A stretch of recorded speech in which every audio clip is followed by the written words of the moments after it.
Po, edhe ja po se vetëm do më thua, çaj thosha ati gjithë kohës në vesh, se nuk e mora vesh. Ha? Punoj në të njëjtin televizion? Ha? Pse konsulte kishte atë çu në vesh? Jepe që mikrofonin. Po çaj konsultohesh gjatë gjithë kohës? Po jepe pra pak mikrofonin tash. Po çfarë pyetje të bësh ti tash? Ti do bësh pyetje përpara kolegës. Tani ti dukesh nga larg që edhe djalë qytetar tani prit. Po kolegë. Po. Më fal, do ta jap më një herë. Ku ndjes? Urdhë. Razila Myslima nga Report Televizion. Zoti kryeminist. Çfarë po i thosh aty në vesh gjithë kohës? Jo, pak rëndësi ka.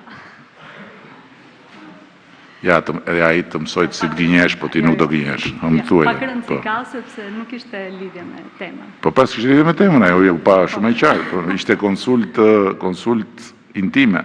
Më thuaj. Intime jo, po Jo, intime në kuptimin domethënë ishte një muhabet tjetër. Doja t'ju pyesja në fakt lidhur me disa reagime të ashpra tuaja publike lidhur me disa gjyqtar, pikërisht për vendimet që kanë marrë me ndërtimet pa leje apo zënien e hapësirave publike. Pra nuk keni marrë veç se me ndërtuesit, por jeni marrë gjatë edhe me gjyqtarët. Ka patur një reagim për këtë nga Unioni i Gjyqtarëve edhe nga KLG-ja, duke e cilësuar si cënim të pavarësisë së gjyqësorit. A e cënon, zoti kryeminist, pavarësinë e gjyqësorit retorika juaj e ashpër ndaj gjyqtarëve dhe prokurorëve, ndaj njerëzve të drejtësisë? Po e kuptoj. Dhe a është në kompetencën tuaj ti komentoni vendimet e gjykatave? E kuptoj. Tani faleminderit shumë për pyetjen se është në rëndësi. E para, për një çështje të interesit publik, jo për një çështje të lidhur me ndonjë individ, po është një çështje e interesit publik. Dhe është një çështje edhe personale, sepse ata të Unionit janë ata që shkojnë në gjykatë kushtetuese dhe kërkojnë rritje pagash në mënyrë të vazhdueshme, mos gabohem. Prap kanë kërkuar rritje pagash. Sepse u bë një rritje pagash dhe u tejkalua skema natyrale e çdo shteti e piramidës pagave, vetëm për një arsye, për t'i dhënë fuqi gjykatësve dhe prokurorëve në funksion të reformës në drejtësi që të ndiheshin të mbështetur dhe të pavarur dhe të mirë paguar. Dhe janë më të mirë paguarit në rajon. Por kjo nuk do të thotë që në të gjithë historinë e këtij vendi ata duhet vazhdojnë të jenë mbi presidentin e Republikës. Dhe kjo nuk do të thotë që sa herë të rriten pagat e mësuesve, të punonjësve të policisë, të mjekëve, të infermierëve, pagat e tyre duhet të rriten se duhet të jenë gjithmonë më lart, jo. Më le të mbaroj tani se ma bëre pyetjen. Tani kështu është kur bën pyetje interesante do të dëgjosh përgjigje më të gjatë. Pra këta janë ata të Unionit që të jemi të qartë. Dhe u shqetësuan ata. Po unë si t'ja bëj tani? Sepse në momentin kur qytetarët me shumë të drejtë denoncojnë dhe thonë kemi këtë këtu, na ka zënë rrugën. Një nga këto masat e sigurisë ishte marrë për një godinë ku jo metaforikisht, literalisht, familjet kalonin përmes lokalit që të çonin fëmijët në shkollë. Nuk kishte nga kaloje. Ishte zënë rruga komplet midis dy pallateve, dhe për të dalë në rrugën kryesore, ata duhet futeshin nëpër lokale. Dhe tani, ç'a ti them unë atyre familjeve, ti kap tek e tek, ti them shiko se nuk e keni nga unë dhe nuk e keni nga qeveria këtë gjë, se ata me drejt tonë, ja, e shikoni, ja, u korruptuat, ju dha lekët, ju bëri këtë, ju bëri atë, se kjo bën mu, si su hoq, kanë shumë drejt. Si do kalojnë mes lokatëve, ata thonë shqyqyr, erdhi kjo ditë, që të na hapet më në fund rruga. Tari si të bëj unë? Të pushoj, mos flas fare, dhe ata le të vazhdojnë të rinë me idenë që ma dhanë mua votën 83 mandate që të vazhdojnë të rinë me atë zaptusin atje, që shkon kap një gjykatës dhe gjykatësi komplet pa lidhje i merr mas sigurie në orën 8 mëngjesit tek as nuk e di fare se për çfarë merr mas sigurie, se jam i bindur që ai nuk e ka pa fotografinë, nuk e di se për çfarë bëhet fjalë. Se po të kishe parë atë fotografi, do ta mendonte si për veten e vet, do thoshte jo, m'fal, këtu ti s'merr mas sigurie. Mas sigurie për ndërtim pa leje. Si merret mas sigurie për ndërtim pa leje? Mund të ma thuhet çfarë mas sigurie do marr për ndërtim pa leje? Çfarë do gjykojë gjykata për ndërtim pa leje? Dhe arsyeja e vetme në këtë rast është që jo vetëm është interes publik, por është dhe personale. Në kuptimin e raportit me qytetarët dhe në kuptimin e dinjitetit të gjithë qeverisë. E të gjithë këtij operacioni, se ndryshe nëse njerëzit thonë këti ja lan, këti ja hoqën, atje ja lan, atje hoqën, s'ka më asnjë lloj dinjiteti kjo punë. Dhe njerëzit do ta dinë, aty ku nuk hiqet, nuk është qeveria.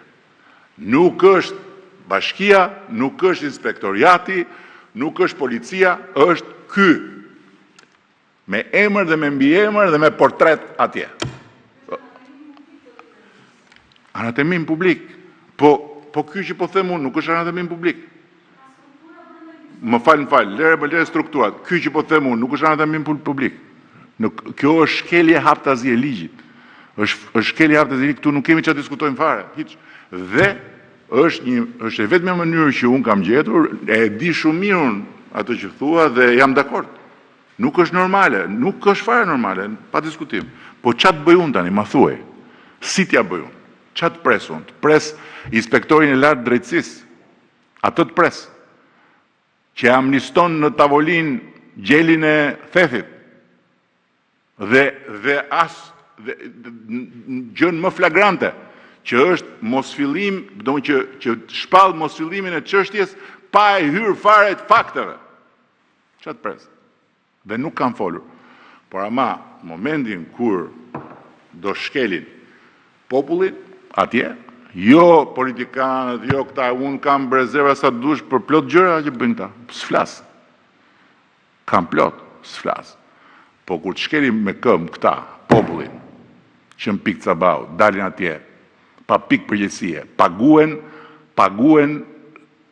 i paguan ky popull ata si frëngu pulën. I kemi dhënë pavarësinë që se kam pasur që ka 1912.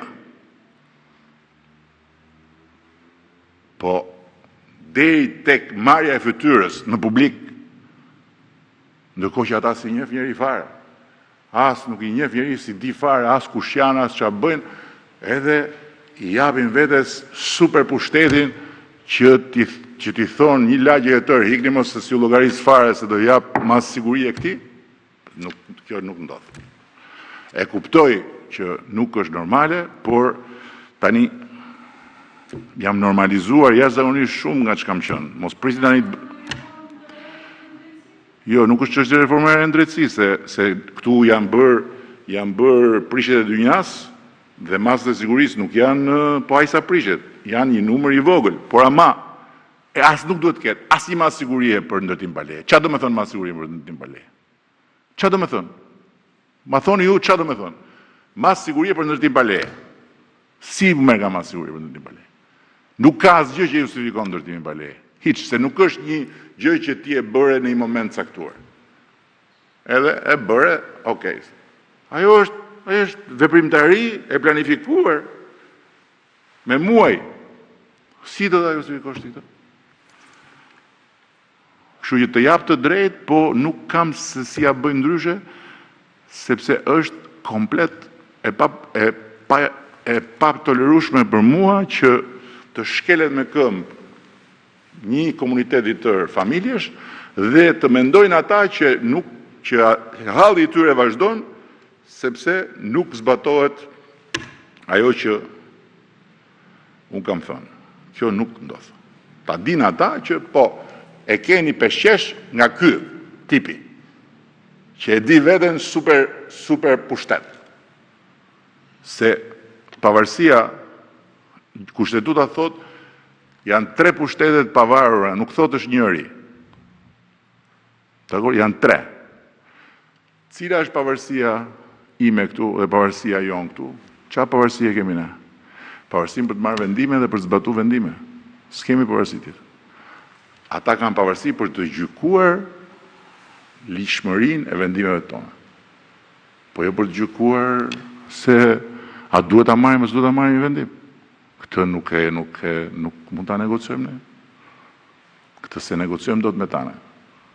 Ata të bëjmë punën e tyre, ne kemi punën tonë. Parlamenti ka punën vet dhe të treja pushtetet pastaj kanë pikat e tyre të ndërveprimit, por që kjo nuk është normale, nuk është normale, po nëse kjo nuk është normale, ajo tjetra është kriminale që bëjnë ata. Mas sigurie për zaptus është kriminale, është bashkëpunim në krim. Kjo imja s'është normale, e pranoj, s'është normale. Shpresoj që mos marrin më masa sigurie që të më vënë në këtë pozitë.